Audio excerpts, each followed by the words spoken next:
Rangers! You need a disguise or something. Grab the first thing you can. What? What's going on, guys? Welcome to Stream. Baka may nalagpasan kang detalye, movie connections at Easter eggs sa pelikulang Chip and Dale Rescue Rangers. Tara, ating isa-isahin yan.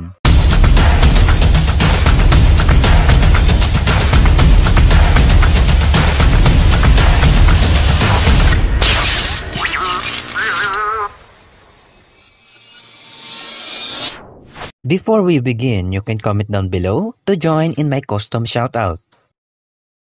Unahin na natin dyan ang sikat na Disney Castle kung saan bigla itong utang ito ay tinamaan ng tila mahika. At nagbago ang ilan sa mga bahagi nito, makikita natin dyan ang kastilyo na ginawa ni Elsa. Ang isa pang version ay mula sa The Incredibles. Ang bahaging ito ay kamukha ng nasa Aladdin at sa tingin ko ito ay mula sa The Little Mermaid. Alam niyo bang ang pangalang Chip and Dale ay mula sa furniture designer na si Thomas Chip and Dale at siya rin ang gumuhit sa mga karakter na ito. Mapapansin natin dito ang tila kamukha ni Ash at ang isang bata na mula sa The Simpsons. Nariyan ang Three Little Pigs at si Roger the Rabbit kung saan nagbalik din si Charles Plasher para muli siyang busesan. Sa convention, alam niyo bang punong-puno ito ng iba't ibang character cameos? Nariyan ang ilang daga na nagbihis Princess Leia at Kylie Ren. Si Baloo na mula sa The Jungle Book at ito ay sa tingin ko ay si Trusty mula sa The Lady and the Tramp.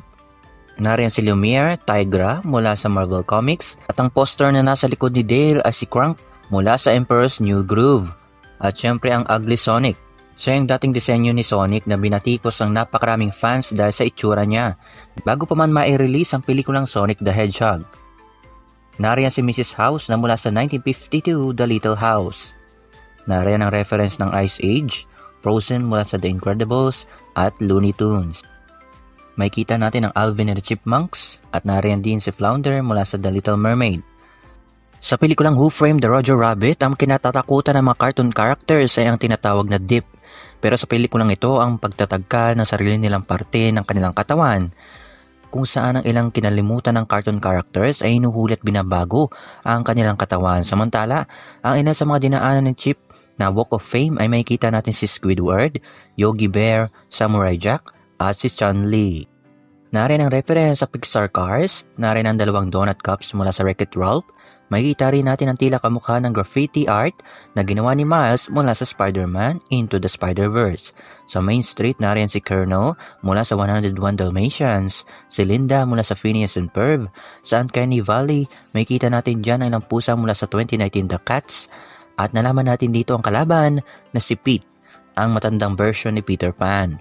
Habang sila ay nasa kanal, kumapit sila sa buhok ng figurin ni Rapunzel mula sa Tangled.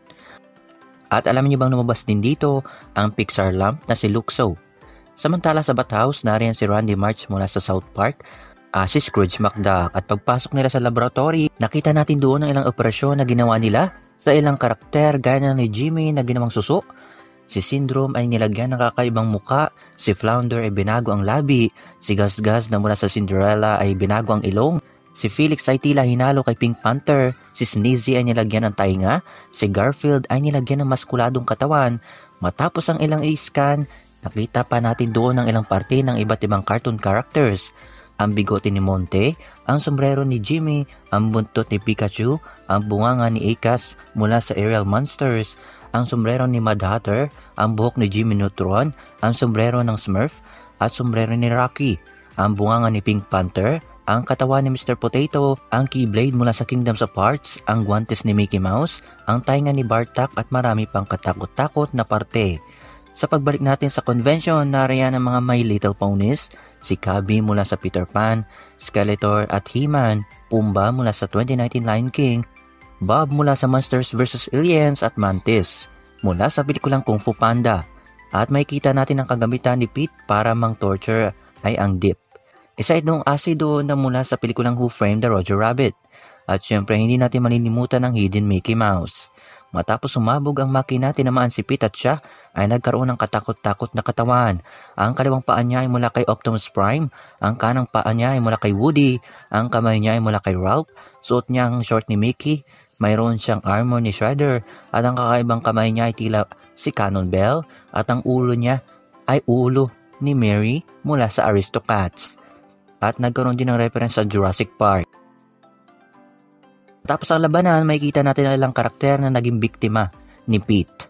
Nariyan si Abu, Donkey Kong Jr., Bigfoot, sa katawan ni Fred mula sa Flintstones, Patrick Star, Zazu mula sa Lion King, Woody Woodpecker, Gus Gus, Bonkers, ang Chester Cat, Mighty Mouse, Samurai Jack, Jimmy the Cricket, Bambi, Sneezy, Karga-Karga si Flounder, Toby ang Pagong at si Monty ay may tainga ni Dumbo. At yan ang ilan sa mga nakita at nahinuha ka sa pelikulang ito. Nagustuhan mo ba ang video kong ito? Well, leave a like, subscribe ka na kung bago ka dito. Marami pang kasunod yan. See you around mga ka-streamers.